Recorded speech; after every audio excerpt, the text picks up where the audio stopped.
জি 24 ঘন্টা জ্যাকলিবল স্টুডিও থেকে আমি সব্যসাচী শুরু করছি স্পেশাল 24। লাদাখ তুমুল উত্তেজনা শান্ত পাহাড়ি এলাকায়।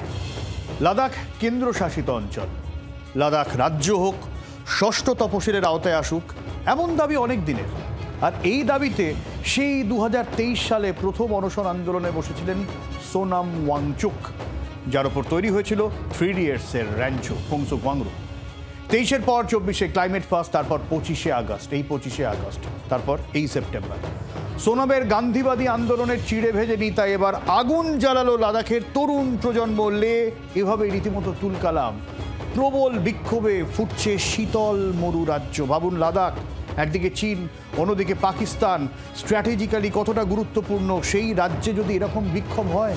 কিন্তু কেন, কি দাবি, চলুন জানা যাক। তবে শুরুর আগে একটা কথা জানিয়ে রাখি, আজকের লেতে বিক্ষোভে বেশ কয়েকজন প্রতিবাদীর মৃত্যু হয়েছে, কিন্তু কতজন তা নিয়ে ধোঁয়াশা। ফলে স্পষ্ট বিষয়টা আজকে মিটবে না, বরং বাড়বে আর।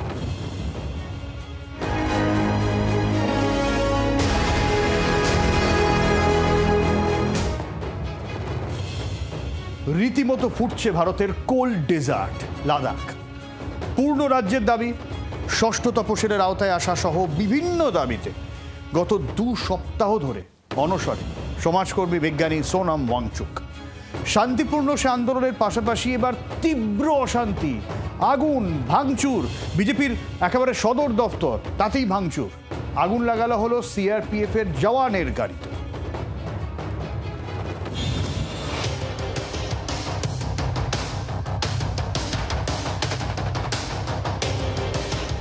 লাদাখ বলা হয় কোল্ড ডেজার্ট, শীতল মরুর দেশ।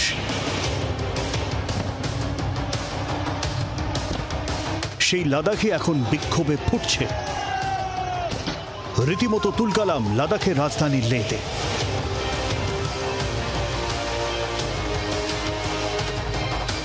লে অ্যাপেক্স বডি, লের বিভিন্ন সংগঠন মিলে লাদাখের একগুচ্ছ দাবিতে লে অ্যাপেক্স বডি গড়ে তোলে।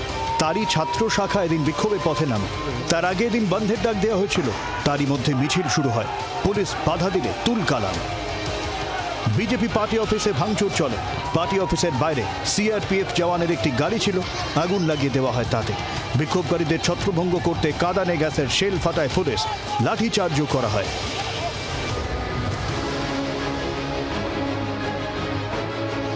গত প্রায় 2 সপ্তাহ ধরে অনশন চালাচ্ছেন লাদাখের বিশিষ্ট সমাজকর্মী ও বিজ্ঞানী সোনাম ওয়াংচুক, যার আদলে 3 ইডিয়টসের র্যাঞ্চো বা ফোংসুক ওয়াংরু। তার সঙ্গে অনশনে থাকা 2 জন মঙ্গলবার অসুস্থ হয়ে পড়েন, তাতেই ক্ষোভের আগুনে ঘি পড়ে। রাস্তায় বিশাল মিছিল, আর তা ঘিরে পুলিশ বিক্ষোভকারীদের সংঘর্ষ। বেশিরভাগই স্কুল পড়ুয়া। লের এই আন্দোলনে নেপালের ছায়া দেখছেন অনেকে।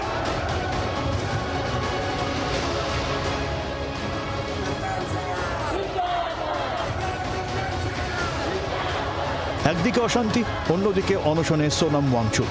পরিস্থিতি বেশ সংকট। এই অবস্থায় বিক্ষোভকারীদের শান্ত হওয়ার আবেদন জানিয়েছেন ওয়াংচুক। কিন্তু কেন এই বিক্ষোভ তরুণদের, কি বা দাবি? 2019-এ কাশ্মীর থেকে আলাদা করা হয় লাদাখকে। লাদাখ কেন্দ্রশাসিত অঞ্চল। লোকসভা ভোটে বিজেপি লাদাখকে আশ্বাস দেয়, ক্ষমতায় এলে লাদাখকে ষষ্ঠ তপশিলের আওতায় আনা হবে। সে আশ্বাস পূরণ হয়নি। ফলে লাদাখের এখন দাবি, ষষ্ঠ তপশিলে তাদের অন্তর্ভুক্ত করতে হবে, পূর্ণ রাজ্যের মর্যাদা দিতে হবে, ইউপিএসসির ধাঁচে এলপিএসসি করতে হবে, স্থানীয়দের কর্মসংস্থান দিতে হবে, পরিবেশের ভারসাম্য বজায় রাখতে হবে, লাদাখ যাতে তার নিজস্ব সংস্কৃতি ধরে রাখতে পারে সেই ব্যবস্থা করে দিতে হবে। আগামী 6 অক্টোবর লাদাখের প্রতিনিধি দলের সঙ্গে বৈঠকে বসার কথা ছিল কেন্দ্রের। তার আগে বুধবার লে শহরে এই তুমুল বিক্ষোভ। ব্যুরো রিপোর্ট, জি 24 ঘন্টা। লাদাখের এই একগুচ্ছ দাবিতে ক্ষোভ, সেই ক্ষোভের বহিঃপ্রকাশ ছিল সোনাম ওয়াংচুকের হাত ধরে। শান্তিপূর্ণ আন্দোলনে বিশ্বাসী সোনাম ওয়াংচুকের ক্লাইমেট ফাস্টিং নিয়ে বিশ্বজুড়ে চর্চা হয়েছে। 2023 থেকে দফায় দফায় অনশন চালিয়েছেন সোনাম। অভিযোগ ছিল লাদাখের ক্ষতি করা হচ্ছে। অসাধু কোম্পানিরা লাদাখের শরীর নিয়ে ছিনিমিনি খেলছে। লাদাখ ক্রমশ বিপজ্জনক হয়ে উঠছে। লাদাখ পাল্টে যাচ্ছে। বাইরের লোকের ভিড়ে লাদাখ হারিয়ে যেতে চাইছে না, তাই তারা নিজেদের জন্য সংরক্ষণ চাইছেন তাদের নিজস্ব সংস্কৃতিকে ধরে রাখতে। আর এই দাবিতে দফায় দফায় অনশন চালিয়েছেন সোনাম ওয়াংচুক।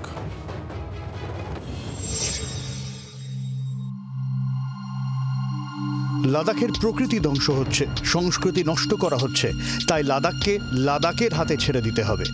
এই দাবিতে 2023-এই ক্লাইমেট ফার্স্ট শুরু করেছিলেন সোনাম ওয়াংচুক। প্রত্যেকবারই অসংখ্য নাগরিক যোগ দিয়েছেন তার অনশন মঞ্চে। এই নিয়ে প্রধানমন্ত্রীকে চিঠিও দিয়েছিলেন সোনাম। লিখেছিলেন, all is not well in Ladakh. इस समय मैं सरकार से कहूँगा कि वो संवेदनशील हो लद्दाख के बारे में, और युवा पीढ़ी से कहूँगा कि वो शांति के रास्ते पे चले। লাদাখের র্যাঞ্চের অভিযোগ, পাথর ও প্রাকৃতিক সম্পদ লুট হচ্ছে, নির্বিচারে ডিনামাইট ফাটিয়ে লাদাখের পরিবেশের ভারসাম্য নষ্ট করা হচ্ছে। লাদাখকে রাজ্যের মর্যাদা দেওয়ার দাবিতে দীর্ঘদিন ধরেই লড়ছেন সোনাম। তার বক্তব্য, লাদাখকে সংবিধানের ষষ্ঠ তফসিলের আওতাভুক্ত করে পূর্ণ রাজ্যের মর্যাদা দেওয়া হোক, লাদাখের জন্য পৃথক পাবলিক সার্ভিস কমিশন গঠন করা হোক, লে কার্গিল জেলার জন্য পৃথক পৃথক লোকসভা আসনের বন্দোবস্ত করা হোক, কারণ লাদাখের একজনই সাংসদ। অভিযোগ, গত 5 বছরে লাদাখের একজন মানুষও সরকারি চাকরিতে নিযুক্ত হননি। যে কজন কাজ পেয়েছেন সকলেই ঠিকা কর্মী হিসাবে। বস্তুত ভাগ হওয়ার পর লাদাখের জন্য কোনো পাবলিক সার্ভিস কমিশনই নেই। লাদাখবাসীরা 5 বছর ধরে টানা দাবি করে আসছেন লাদাখের জমি, জঙ্গল, পরিবেশ বহিরাগতদের হাত থেকে সুরক্ষা দিতে হবে। চীনের গা ঘেঁষা এলাকা লাদাখ, যার অনেকটা চীনের দখলে। গালওয়ানের মতো অতি সংবেদনশীল এই এলাকায় যখন সরকার বিরোধী ক্ষোভ জন্মায়, তখন তা উদ্বেগের বই কি। দেখুন, লেতে আমরা আজকে যে বিক্ষোভের চেহারাটা দেখলাম, সেটা কিন্তু লের সাধারণ মানুষের ক্ষোভের বহিঃপ্রকাশ। লে অ্যাপেক্স বডি এবং কার্গিল ডেমোক্রেটিক ফ্রন্ট, যারা সোনাম ওয়াংচুকের পাশে দাঁড়িয়ে এই আন্দোলনকে সমর্থন করছিল, তারা মূলত দুটি বিষয়ের কথা বলছে। এক, লেকে 6 শিডিউলের অন্তর্ভুক্ত করা, এবং দ্বিতীয়ত যে সমস্ত প্রতিশ্রুতি কেন্দ্রীয় সরকার দিয়েছিল সেই সমস্ত প্রতিশ্রুতির বাস্তবায়ন। আমাদের বুঝতে হবে যে লের বিভিন্ন দাবি দেওয়া আছে, এবং সেই সমস্ত দাবি দেওয়ার প্রতি যদি কেন্দ্রীয় সরকার সহানুভূতিশীল না হয়, তাহলে লের মতো সংবেদনশীল, খুবই সংবেদনশীল এলাকা, একেবারে চীনের গা লাগাওয়া একটি এলাকা, সেখানে যদি এইরকম বিক্ষোভ আন্দোলন হয়, তাহলে তা নয়াদিল্লির জন্য খুব সুখকর হবে না। আমি মনে করিয়ে দিতে চাই, এ থেকে গালওয়ানের দূরত্ব খুব বেশি নয়। আর সোনাম ওয়াংচুক, যাকে আমরা চিনি 3 ইডিয়টস সিনেমার জন্য, তিনি দীর্ঘদিন ধরে লের বিভিন্ন দাবি দেওয়ার সমর্থনে অনশন করছেন, আন্দোলন করছেন। এবারও টানা 14 দিন ধরে সোনাম ওয়াংচুক আন্দোলন করছেন। আর ওনার সোনাম ওয়াংচুক, যাকে আমরা 3 ইডিয়টসের আমির খানের চরিত্রের সূত্রে চিনি, তার এই আন্দোলনকে সমর্থন করছিল লে অ্যাপেক্স বডি এবং কার্গিল ডেমোক্রেটিক ফ্রন্ট। আমি কার্গিল ডেমোক্রেটিক ফ্রন্টের নেতা সাজ্জাদের এক্সে পোস্ট দেখছিলাম।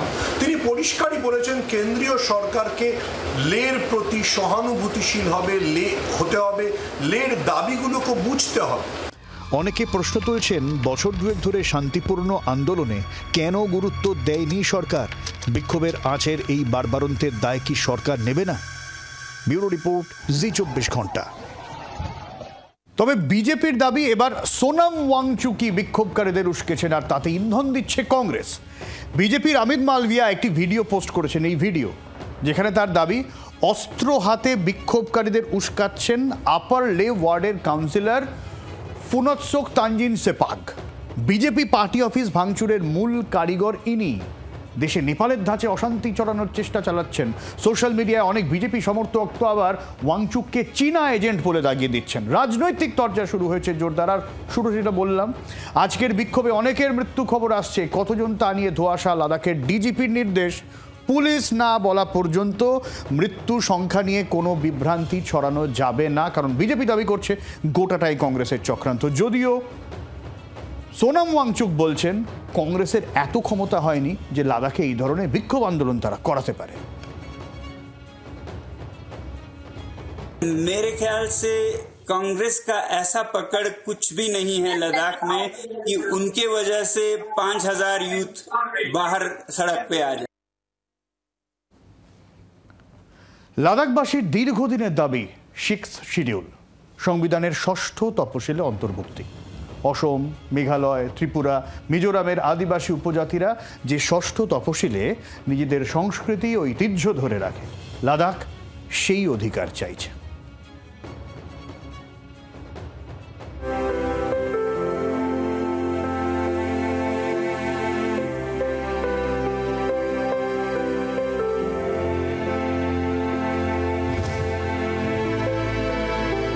ভারতীয় সংবিধানের 6ষ্ঠ তফসিল, জেলা স্তরে উপজাতিদের নিজস্ব আইন।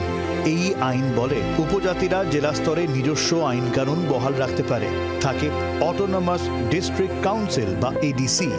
একসময় কাশ্মীর যা পেত বা উত্তর পূর্বাঞ্চলের রাজ্যগুলি যেটা পায়, আমাদের সংবিধানের 6th শিডিউল বলতে বোঝায় যে কোনো বিশেষ এলাকাকে মর্যাদা দেওয়া, অর্থাৎ সেই এলাকায় যে কোনো কেউ জমি কিনতে পারবে না, সেই এলাকার যে সংস্কৃতি, সেটা আদিবাসী সংস্কৃতি হতে পারে, সেটা স্থানীয় সংস্কৃতি হতে পারে, সেটাকে রক্ষা করা।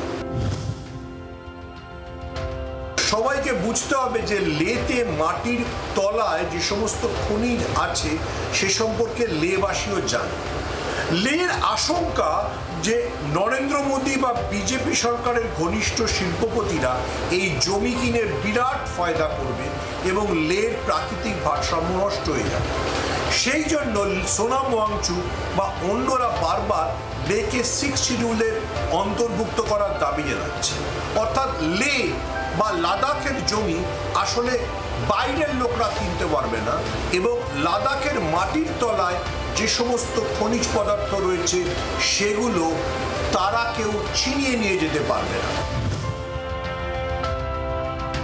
এখানে বিজেপির তরফে দাবি করা হচ্ছে আসলে ভিন দেশের ইন্ধনে দেশের উন্নতি বন্ধ করতে চাইছেন লাদাখের আন্দোলনকারীরা। লাদাখে রয়েছে বিরল খনিজের সমাহার। জিওলজিক্যাল সার্ভে অফ ইন্ডিয়ার তথ্য বলছে লাদাখে রয়েছে প্লাটিনাম গ্রুপ অফ এলিমেন্টস, রয়েছে সোনা, তামা, লিথিয়াম, ইউরেনিয়াম, থোরিয়াম।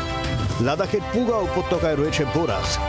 দেশের আর কোথাও বোরাক্সের অস্তিত্ব মেলেনি।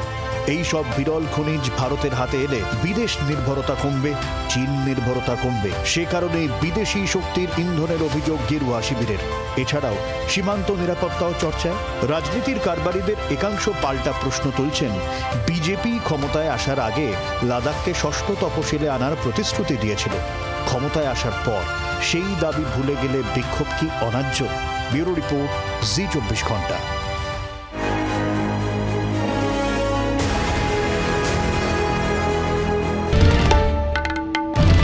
বাংলার আওয়াজ, বাঙালির আবেগ, জি 24 ঘন্টা।